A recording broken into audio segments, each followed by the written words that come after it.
Okay, so this is problem 23 from chapter 9 of CFIN7. The following are estimated after-tax cash flows for two mutually exclusive projects.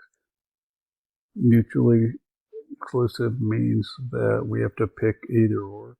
So we have to pick the project that is going to be best for the firm. So we have project S and T.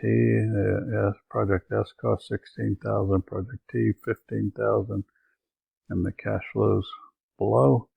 I've recreated the table over here, but the company's required rate of return is 16%. What is the internal rate of return of the projects that the company should purchase?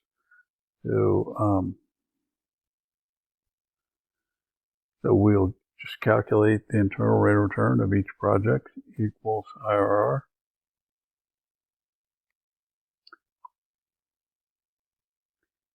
So 19.01% for project S. Now if I come down here and I get this little cross, I can just drag over and do the same calculation for project T and get 18.22%.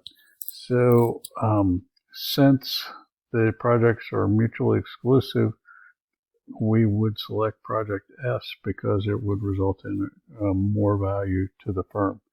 It's both. If the projects were independent, we would accept them both because they both have internal rates of return above 16%.